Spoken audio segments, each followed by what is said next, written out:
Here are a few things I think it's worth spending your money on to make your life happier, wealthier, and just plain better.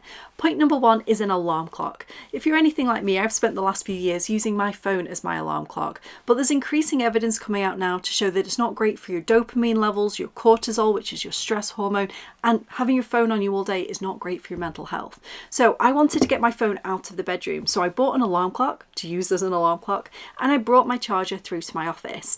And now every night, about an hour or two before I go to bed, I take off my watch and I bring my phone through and I disconnect from the world. And it feels really good. It's a bit of an extension of something me and my husband have done for a while, which is behind our front door we have these massive heavy curtains, and once we know we're all in for the night and nobody's going back out, we draw them and it feels like we're all snuggling in. It means that you're more present, it means that you disconnect, and it gives you a better night's sleep. And the funny thing I didn't expect was how much of a game it's become for me now in a morning, that I don't rush through to come and get my phone first thing. I go and have breakfast, I do a few jobs, I sort out Henry, I occasionally work out because it doesn't solve everything, and then I come up and I get my phone. And it's getting later and later in the morning and it feels much more intentional, and I love the headspace that it gives me. And it even makes me more intentional with my phone throughout the day as well. So I'm not absent-mindedly scrolling as much. So it feels overall like it's been a really good step, but I can tell you the first few days of doing this were incredibly hard, and that probably proves the point that I needed to do it. So get your phone out of your bedroom, get an alarm clock, and have a much better night's sleep. Books and education. I replace my phone on my bedside table with a stack of books. I get a lot more out of reading a book and nourishing my mind before I go to sleep than flicking through my phone, looking at whatever social media chooses to present me with. And it's usually a lot of the same old stuff. Not only am I learning, not only does it feel good, not only is it better for my sleep, it's also very rewarding to kind of cycle through a stack of books, and I keep a little list of things that I'm going through. It's lovely to broaden your horizons and you will never regret learning more.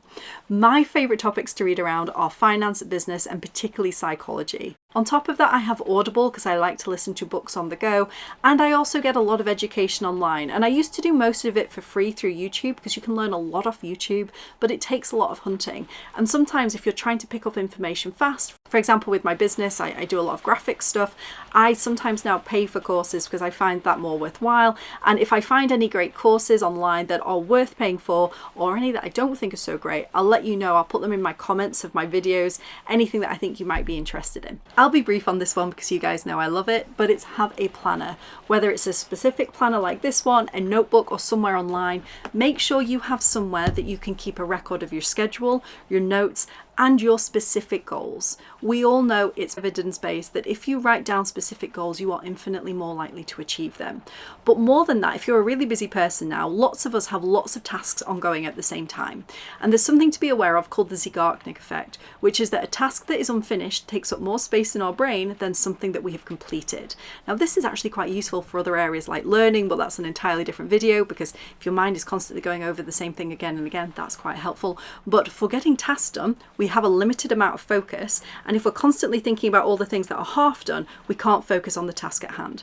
So I find it really useful to keep task lists in here because I can write down all my half done tasks, or where I'm up to, the deliberately half done ones, and they feel completed, they're stored somewhere, and I can focus on what I'm actively doing and then come back to these later. Anything that saves you time, whether it's a cleaner or a gardener, anyone who can help you or anything you can bring in that frees up a few hours in your day is so valuable, because time for a lot of us is our poorest commodity. Particularly if you're a parent or somebody bounded every day by the school run or other commitments, freeing up an hour or two can make a big difference. I've seen a lot of YouTubers quote a book that states that we should allocate a figure, a rate to our time. So say our time is worth £25 an hour. If we can find somebody who will complete a task for us at less than that rate and save us that time that we can invest earning more somewhere else, then that's worthwhile. That's how they kind of frame it. But actually, I think if you like having a cleaner, if it adds something to your life, then have one. It's really not that complicated. Our cleaner is a magician with our floors, and no matter how much I try and clean them, I can't get them to look the way she does.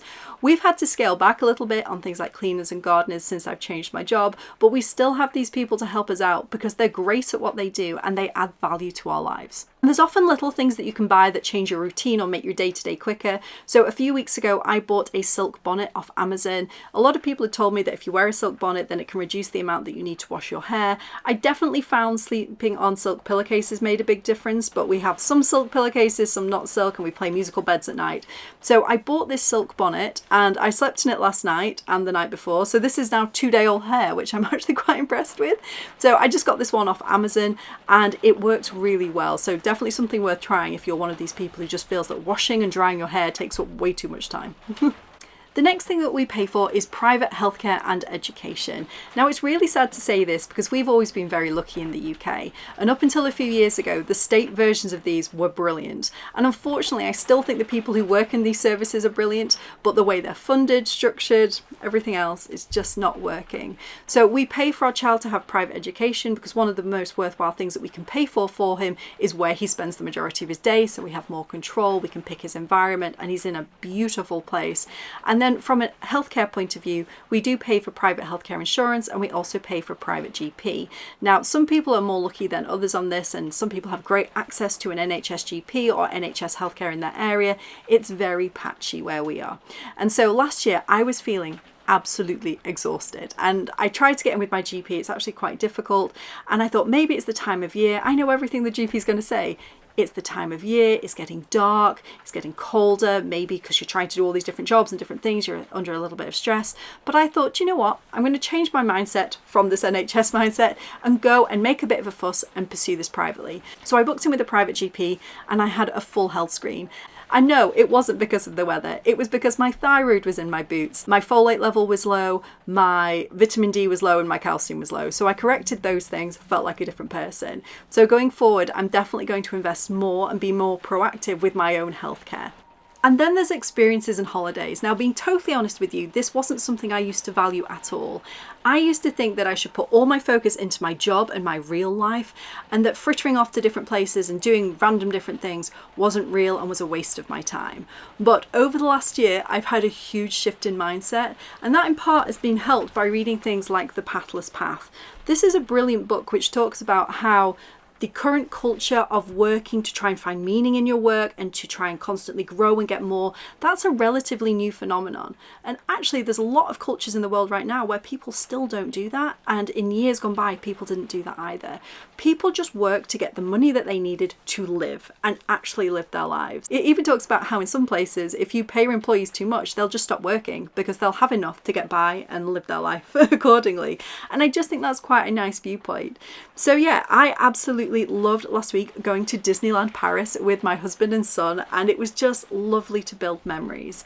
And this is where some of you will disagree. My final point is that I get a lot of joy out of buying souvenirs and tokens and mementos from holidays. Some people won't get this, and if you're not somebody who associates memories with items, then this probably isn't worthwhile for you. And there are definitely plenty of people like that. But I know that years ago when I was 4, I went to a theme park with my family and I bought a little bear and I gave it to my grandma, and that bear has sat on her fireplace for 33 years now, even though she's passed, and I still remember that full day at the theme park because of that little memento.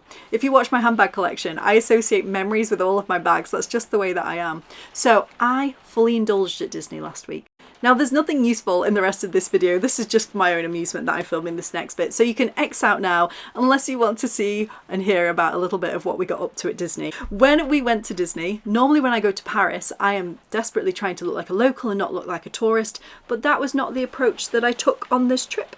And I got myself this pair of ears, and I also got these jasmine ears as well. And I really leaned into fully enjoying the experience.